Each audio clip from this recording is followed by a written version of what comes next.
Hello नमस्कार, मैं पन्ना the earth Vij India से अंबेडकर नगर तक न्यूज़।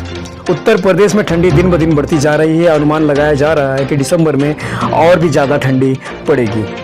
कोरोना वायरस का एक नया वेरिएंट आया हुआ है जो बहुत ही घातक है। वैज्ञानिकों लोगों का कहना है कि ये जो कोरोना वायरस जो पहला और दूसरा आया था उससे भी ज़्यादा घातक है। दुनिया भर में कोरोना वायरस के नए वेरिएंट को लेकर चिंता जताई जा रही है। इसे अब तक का सबसे ज्यादा म्यूटेशन वाला वेरिएंट बताया जा रहा है। इसमें इतने ज्यादा म्यूटेशन हैं कि इसे एक वैज्ञानिक ने डरावना बताया है तो दूसरे वैज्ञानिक ने इसे अब तक का सबसे खराब वेरिएंट कहा है। इसके सामने आने के बाद सवाल उठने लगे हैं कि ये नया वेरिएंट कितना संक्रामक है, वैक्सीन के बावजूद भी ये कितनी तेजी से फैल सकता है और इसे लेकर क्या करना चाहिए। फिलहाल इसे लेकर कई कयास लगाए जा रहे हैं, लेकिन अभी कुछ ही सवालों के जवाब मिल पाए हैं। इस वेरिएंट को B.1.1.529 कहा जा रहा है और शुक्रवार को विश्व स्वास्थ्य संगठन इसे कोई नाम दे सकता है, जैसे अल्फा और डेल्टा वेरिएंट को नाम दिए गए थे। दक्षिण अफ्रीका में centre for epidemic response and innovation के निदेशक प्रोफेसर टुलियो डी ओलिवेरा कहते हैं कि इसमें बहुत ज्यादा म्यूटेशन है। म्यूटेशन का असामान्य समूह है और ये अन्य वेरिएंट से बहुत अलग है। उन्होंने कहा, इस वेरिएंट ने हमें हैरान कर दिया है। ये हमारी उम्मीदों के उलट बहुत बड़ा बदलाव हुआ है। मीडिया से बात करते हुए प्रोफेसर डी ओलिवेरा ने कहा कि इसमें कुल मिलाकर 50 म्यूटेशन हुए हैं और 30 से म्यूटेशन ज्यादा स्पाइक प्रोटीन में हुए हैं।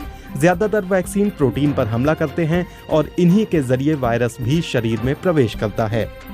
वायरस के हमारे शरीर की कोशिकाओं से संपर्क बनाने वाले हिस्से की बात करें तो इसमें 10 म्यूटेशन हुए हैं, जबकि दुनिया भर में तबाही मचाने वाले डेल्टा वेरिएंट में 2 म्यूटेशन हुए थे। इस तरह का म्यूटेशन किसी एक मरीज में होने की संभावना है जो वायरस से लड़ने में सक्षम ना हो पाया हो। सभी म्यूटेशन का मतलब ये नहीं होता है कि वो बुरे होते हैं, लेकिन ये देखना जरूरी है कि इसमें क्या क्या म्यूटेशन हुए हैं। हालांकि चिंता इस बात की है कि ये वायरस चीन के वुहान में मिले मूल वायरस से मौलिक रूप से अलग है। इसका मतलब ये है कि उस मूल वायरस को ध्यान में रखकर बनाई गई वैक्सीन इस वेरिएंट पर अप्रभावी हो सकती है। दूसरे वेरिएंट में भी कुछ म्यूटेशन देखे गए हैं, जिससे इस वेरिएंट में उनकी भूमिका के बारे में कुछ जानकारी मिल सकती है। जैसे N501Y कोरोना वायरस के लिए फैलना आसान बनाता है। कुछ म्यूटेशन ऐसे होते हैं जो एंटीबॉडी के लिए वायरस को पहचानना मुश्किल बनाते हैं और इससे वैक्सीन का असर कम हो जाता है। कुछ म्यूटेशन बिल्कुल अलग तरह के होते हैं। दक्षिण अफ्रीका में यूनिवर्सिटी ऑफ क्वाजुलू नटाल में प्रोफेसर रिचर्ड लेसल्स कहते हैं, हमारी चिंता ये है कि इससे वायरस की एक से दूसरे व्यक्ति में फैलने की क्षमता बढ़ सकती है। ये प्रतिरक्षा प्रणाली के हिस्सों से भी बच सकता है। वेरिएंट के ऐसे उदाहरण भी हैं जो कागज पर तो डरावने लगते थे, लेकिन उनका कोई खास असर नहीं हुआ। साल की शुरुआत में बीटा वेरिएंट चिंता का कारण बना था, क्योंकि ये प्रतिरक्षा तंत्र से बच निकलने में ज्यादा माहिर था। लेकिन बाद में डेल्टा वेरिएंट पूरी दुनिया में फैल गया और बड़ी परेशानी का कारण बना। यूनिवर्सिटी ऑफ कैम्ब्रिज के प्रोफेसर रवि गुप्ता कहते हैं, बीटा प्रतिरक्षा तंत्र से बच सकता था, डेल्टा वेरिएंट में संक्रामकता थी और प्रतिरक्षा तंत्र से बचने की थोड़ी क्षमता थी। नए वेरिएंट को लेकर प्रयोगशालाओं में होने वाले वैज्ञानिक अध्ययन तस्वीर को और साफ करेंगे, लेकिन असल दुनिया में वायरस के प्रभाव की निगरानी से नतीजे जल्द मिलेंगे। अभी पूरी तरह निष्कर्ष निकालना बहुत जल्दी होगा, लेकिन शुरुआती संकेत इसे लेकर चिंता पैदा करते हैं। दक्षिण अफ्रीका के गाउटेंग में 77, बोत्सवाना में 4 मामलों और हांगकांग में 1 मामले की पुष्टि हुई है। हांगकांग का मामला दक्षिण अफ्रीका की यात्रा से जुड़ा है। हालांकि इस बात के भी संकेत मिले हैं कि ये वेरिएंट और तेजी से फैला है। इस वेरिएंट के स्टैंडर्ड टेस्ट में अजीब नतीजे सामने आ रहे हैं और इसका इस्तेमाल कर पूरे आनुवंशिक विश्लेषण के बिना वेरिएंट को ट्रैक किया जा सकता है। ये बताता है कि गाउटिंग के 90% मामले पहले से ही इस वेरिएंट के हो सकते हैं।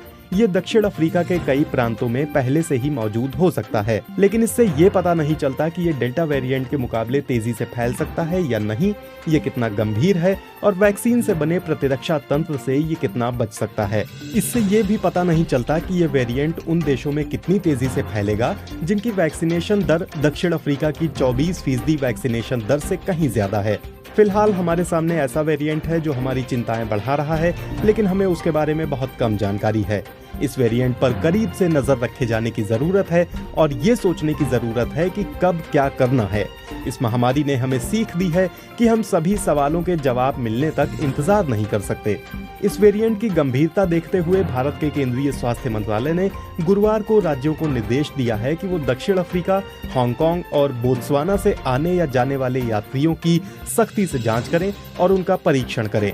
स्वास्थ्य सचिव राजेश भूषण ने राज्यों और केंद्र शासित प्रदेशों को लिखी एक चिट्ठी में कहा है कि भारत के national centre for disease control ने सरकार को सूचित किया है कि बोत्सवाना, दक्षिण अफ्रीका और हांगकांग में नए कोविड-19 वेरिएंट B.1.1529 के कई मामले दर्ज किए गए हैं। इस वेरिएंट का म्यूटेशन काफी ज्यादा बताया जा रहा है, इसलिए इन देशों से यात्रा करने वाले और ट्रांजिशन फ्लाइट लेने वाले सभी अंतर्राष्ट्रीय यात्री एट रिस्क श्रेणी का हिस्सा हैं और उनकी कड़ी जांच और परीक्षण करना अनिवार्य है। स्वास्थ्य मंत्रालय ने ये भी कहा है कि जारी दिशा निर्देशों के अनुसार इन अंतर्राष्ट्रीय यात्रियों के संपर्कों में आए सभी लोगों को बारीकी से ट्रैक और टेस्ट किया जाना चाहिए। वहीं ब्रिटेन ने नए वेरिएंट को लेकर सामने आ रही चेतावनियों के बीच 6 अफ्रीकी देशों से आने वाली फ्लाइट्स पर